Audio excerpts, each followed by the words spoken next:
You're listening to an archived Cabral Concept podcast.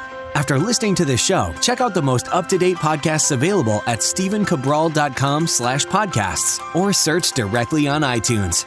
And now, welcome to the Cabral Concept, where board-certified naturopath and integrative health practitioner Dr. Stephen Cabral shares how he was diagnosed at the age of 17 with a life-altering illness and given no hope for recovery. It was only after studying and traveling all over the world did he discover how to combine ancient Ayurvedic healing practices with state-of-the-art naturopathic and functional medicine to fully rebalance the body and re-energize it with life. It's time to discover how to get well, lose weight, and finally feel alive again. And now, here's your host, Dr. Stephen Cabral.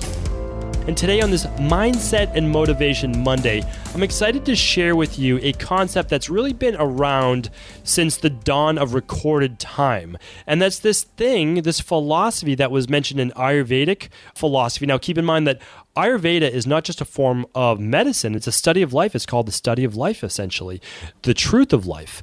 And they had many different branches, 8 branches actually.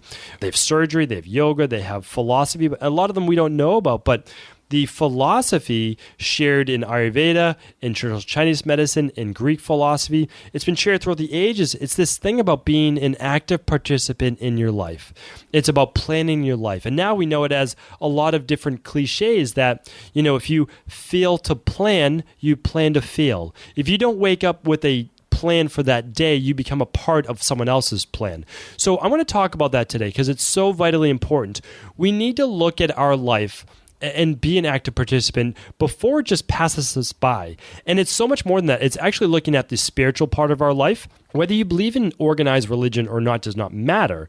It's just the spiritual part of us as humans, us as human beings, as entities. That's the spiritual part we're looking at. Now, some people take care of that with certain religions, and that's totally up to them. And your religion is your religion, and that's great. You do what you feel gives you that sense of spirituality. Then there's also your family. There's also your health. There's also your career. There's different aspects of our life. Now, sometimes we're much better at one, like we're great at putting in a lot of hours at work, but not so great with our family. Or we're great with our family, but we're not so great with our spirituality. So there's many different areas to look at. We're going to go through that today because it's so vitally important that if we don't have a plan for our life, which just simply means, what do we want to get out of it? What do we want to get out of our career? What do we want to get out of our spirituality? What do we want to get out of with our children or our family or our parents or our siblings and our friends as well? Social is a completely large dynamic of our life, or very well could be or should be, and also our health. And so what we need to start to do is we need to start to create a list of the things, like look at it as a bucket list. We can call it that, sure, but not just like extravagant vacations or things like that. What do we want our life to mean? What do we want it to add up to? It's just so important because everything then comes after that. We can't just do things haphazardly and say, oh, well, that's going to create this. No.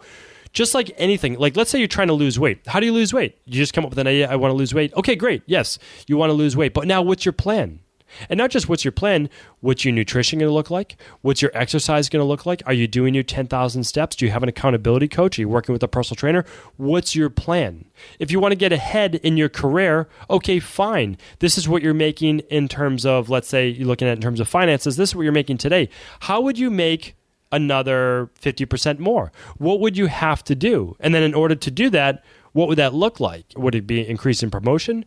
Would it be getting a second job? Would it be getting more clients? What does that look like? So we have to now not only figure out what we want in life, but then work backwards in how we're going to achieve that. Now, that's a great start, but say, well, what's supposed to be on our plan? Well, on my plan, I look at things I would say, okay, there are things in life we have to do in life. Just like if we have a family, we need to make sure that we're taking care of our children, our family. Or if we have a parent that's not well, we need to be helping out with that. If there's a career, we need to be making money. Well, we need to be making money. Like those are things we have to do. Now, what is it that I would like to do in life that would give me meaning, that if I didn't do it on my deathbed, I would have that as a regret? Now, that's what my list looks like. Sure, there's lots of vacations I was like I would like to go to New Zealand one day. It's a place I would love to visit. My life would still be complete if I never made it there. Do you see what I'm saying? Like, that's a great vacation, but And since it's so far away from where I live, that'd be a nice vacation, but not necessarily something on my bucket list. But now what would be on my bucket list? Well, for me, I can just tell you specifically there's things that I would like to do with my children and making sure that I'm around for dinner every night. Like simple things like that might not mean something to you, but they mean a lot to me. So I look at that as one of those things. Another is I've written quite a few books, but there's a book specifically about how I practice medicine that I would then love to be able to then hand on to other health practitioners so that they could help even more people because, believe it or not, I'm not going to be able to do this forever, right? So that's one of the things. So anyway, my list is going to look different than yours, of course. And those are just two things on my list. Now, the other thing is we have to now prioritize, right? Because I can't do all of those all at once, right? I can't do them all at the same time. So now I have to say, here's my list. What's my first priority? What's the first thing I want to work on, or my 1A and 1B?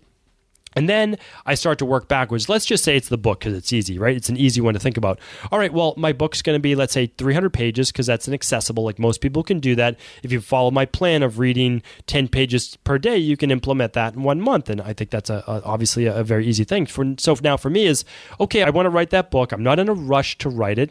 So let's say I write 10 pages per week. How many then weeks would it take for me to finish up that book?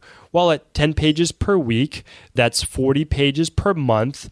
40 times, let's say, 2 months is going to be 80 pages, okay? Then 120 pages. So it looks like I'm going to need, with edits, somewhere between 6 and 9 months to finish this book. Okay, great. And then I'll say, no rush on that because it's just, again, it's a lifelong thing I want to achieve. And let's say I add another 3 months to send it out to an editor to clean it up just for grammatical-based issues and formatting to make it actually look like a nice book. So I can say, okay, in 12 months, I can write this book that I want to achieve. Now, you can write a book in much shorter period of time, and I have. Usually it's a 12-week or 18-week process of writing a book, 3 to 4 months.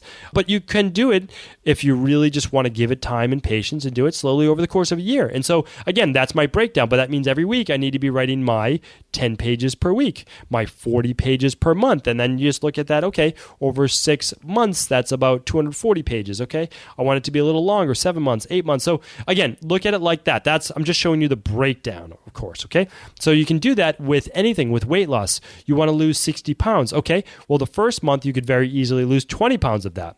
The next month, 8 pounds. So now you're at 28 pounds. And then each month after that, you could be losing, again, 6 to 8 pounds very, very easily. So if you set yourself up for a 6-month goal of losing 60 pounds, that's very achievable. So then how would you do that? You just work backwards. You say, okay, well, what's going to get me the biggest bang for my buck? Well, I'm going to go on elimination-based diet at the beginning, or I'm going to do a detox, or I'm going to do these specific things, and then I'm going to continue with it, and then I'm going to add in exercise once I start to plateau. I'm going to do my 10,000 steps per day because maybe my joints are hurting me and I can't go for a run or elliptical and I can't do a lot of weightlifting, whatever it might be. Then you're going to start with the nutrition. You're going to lose weight that way. So what I'm saying is this: figure out what your priority is, start to work backwards, and then vitally, vitally important is that you review this one goal every morning when you wake up. And you work that goal every single day.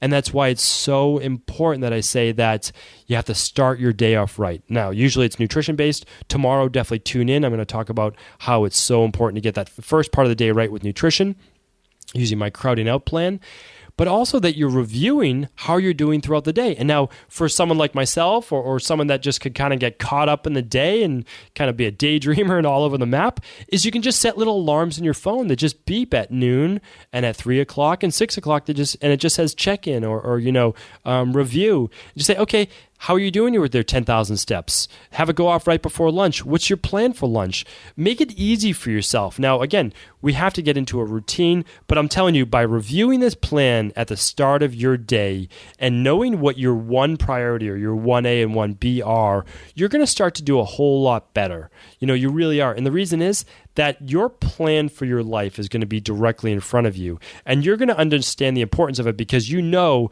that if you didn't achieve these things in your life, they would be a regret. These are big things. These aren't just, like I said, travel plans or it would be nice if that happened. You say to yourself, if this doesn't happen, I would regret it. And so start working on those. Again, make it easier for yourself. Pick one at a time.